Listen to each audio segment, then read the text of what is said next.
Inti dari perdebatan hukum yang hingga saat ini belum terselesaikan, yaitu di Perjanjian San Francisco 1951, di mana pada perjanjian ini ditandatangani 8 September 1951. Perjanjian ini menghadiri dan ditandatangani oleh 48 negara termasuk Jepang.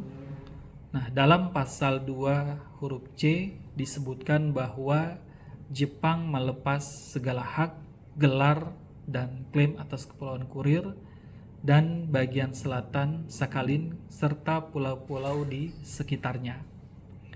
Terdapat permasalahan hukum, yaitu ada 3, yang dimana Uni Soviet tidak menandatangani perjanjian San Francisco ini. Lalu perjanjian ini tidak secara tegas menetapkan kepada siapa Kepulauan Kurir diserahkan. Lalu permasalahan lainnya bahwa definisi Kepulauan Kurir dalam perjanjian ini tidak pernah didefinisikan secara jelas. Apakah mencakup 4 pulau selatan atau bagaimana? Nah, Jepang berpendapat bahwa 4 pulau selatan bukan bagian dari Kepulauan Kurir yang dimaksud dalam pasal 2 huruf C, melainkan merupakan wilayah utara yang merupakan bagian dari Jepang. Nah, jadi dari perspektif hukum internasional, perjanjian San Francisco justru menciptakan ketidakpastian hukum, bukan menyelesaikan sengketanya. Nah, di perjanjian atau deklarasi bersama di tahun 1956, ini deklarasi bersama antara Rusia dan Jepang. Deklarasi ini secara resmi yaitu mengakhiri status perang antara kedua negara dan memulihkan hubungan diplomatik, serta menyepakati bahwa Uni Soviet bersedia mengembalikan Pulau Shikotan dan Pulau Habomae kepada Jepang setelah perjanjian damai ditandatangani. Namun Jepang bersikeras menuntut keempat pulau termasuk juga Iturup dan juga Kunasir, sehingga negosiasi ini menemui jalan buntu.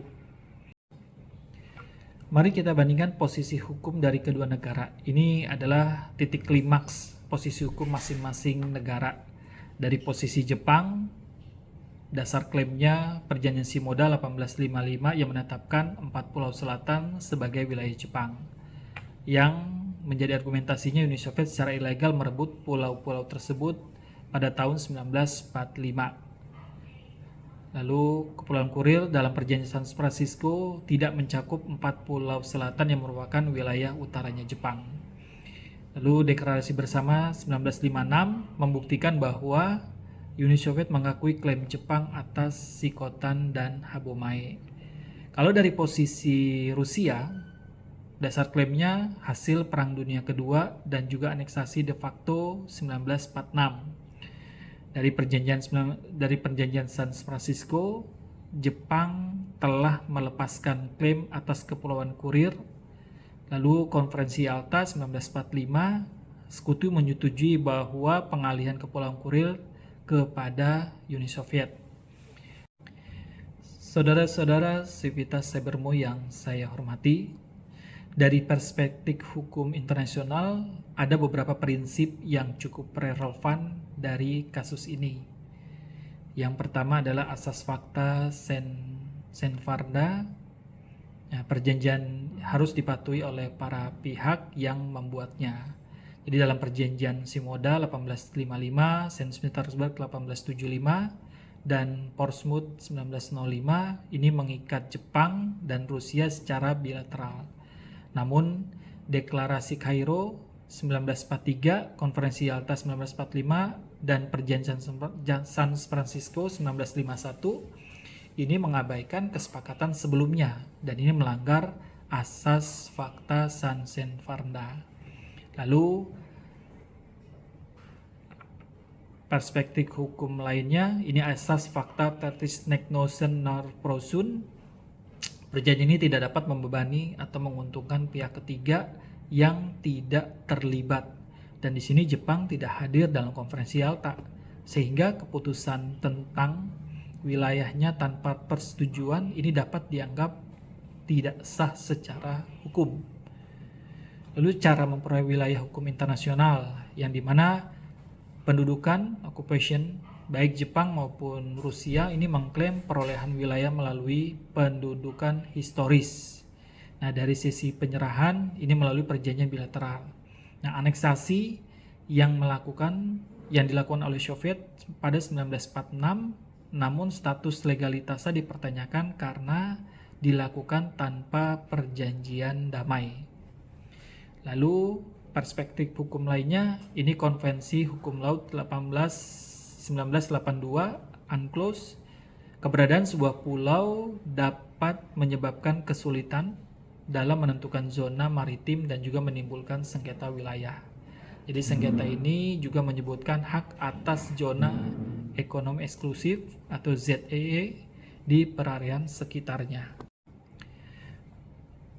Dari konflik sengketa ini dilakukan upaya penyelesaiannya berdasarkan pasal 66 Konvensi Wina 1969. Penyelesaian sengketa ini dapat dilakukan melalui cara damai. Jadi beberapa penyelesaian sengketa ini dapat dilakukan dan ditempuh melalui negosiasi. Ini telah dilakukan berkali-kali namun belum membuahkan hasil hingga sekarang. Dan melalui mediasi dan juga konsiliasi sebagaimana yang diatur dalam Konvensi Wina 1969. Lalu arbitrase internasional berdasarkan kesepakatan para pihak, dan Mahkamah Internasional atau ICJ ini dapat ditempuh jika negosiasi selama 12 bulan tidak mencapai penyelesaian. Dan Mahkamah Hukum Laut Internasional ITLOS berdasarkan Konvensi Hukum Laut ini 1982. Nah, penyelesaian melalui referendum salah satu solusi yang diusulkan. Ini perlu menjadi catatan, hingga saat ini kedua negara belum bersedia membawa sengketa ini ke pengadilan internasional dan lebih memilih jalur negosiasi bilateral. Untuk perkembangan terkini, situasi terkini menunjukkan bahwa sengketa ini semakin jauh dari penyelesaian. Di mana pada bulan Maret 2022, Rusia menarik diri dari perundingan dengan Jepang dan menangguhkan kegiatan ekonomi bersama di kepulauan yang disengketakan. Ini sebagai respon atas sanksi Jepang terhadap Rusia terkait invasi di Ukraina. Dan Jepang tetap berkomitmen menandatangani perjanjian damai setelah sengketa wilayah diselesaikan, namun belum ada kemajuan dalam pembicaraan.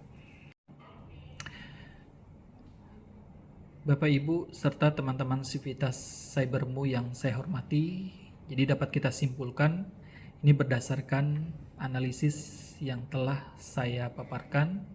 Menurut yang saya pahami, ini dapat ditarik beberapa kesimpulan bahwa sengketa Kepulauan Kurir adalah sengketa teritorial yang berakar pada perbedaan interpretasi terhadap berbagai instrumen hukum internasional, mulai dari Perjanjian Shimoda 1855 hingga Perjanjian San Francisco 1951. Tidak ada instrumen hukum tunggal yang secara tegas dan juga final menentukan status kepemilikan keempat pulau yang disengketakan. Karena setiap perjanjian memiliki kelemahan dan interpretasi yang berbeda-beda. Lalu Perjanjian San Francisco 1951 ini meskipun menjadi dasar utama klaimnya Rusia, justru menimbulkan ketidakpastian hukum karena Uni Soviet tidak pernah menandatangani dan juga definisi kurir tidak pernah dijelaskan. Deklarasi bersama di tahun 1956 ini merupakan pengakuan de facto Soviet bahwa klaim Jepang atas Shikotan dan juga Pulau Habomae ini memiliki dasar hukum, namun pelaksana tetap tertunda.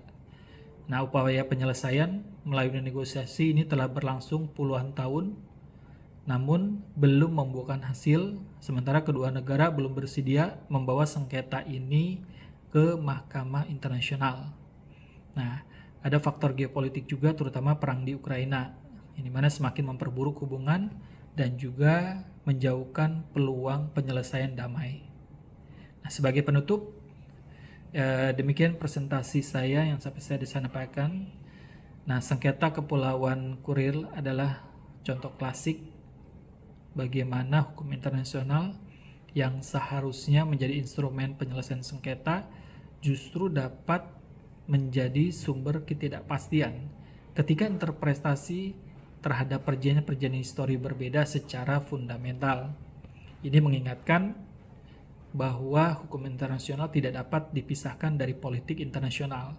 Nah, selama kepentingan geopolitik kedua negara masih bertentangan, selama itu pula penyelesaian hukum yang adil akan sulit diwujudkan. Nah, saran yang dapat saya berikan dari konflik ini, yang pertama, kedua negara sebaiknya mempertimbangkan untuk membawa sengketa ini ke Mahkamah Internasional atau arbitrase sebagaimana yang diatur dalam Konvensi Wina 1969. Rusia diharapkan dapat menjalankan isi deklarasi bersama 1956 untuk mengembalikan Pulau Sikhotan dan juga Pulau Habomae sebagai langkah awal menuju perjanjian damai. Lalu peraturan dan juga status wilayah dalam hukum internasional ini memerlukan sistem pemetaan baru yang langsung diserahkan kepada PBB. Demikian, wassalamualaikum warahmatullahi wabarakatuh.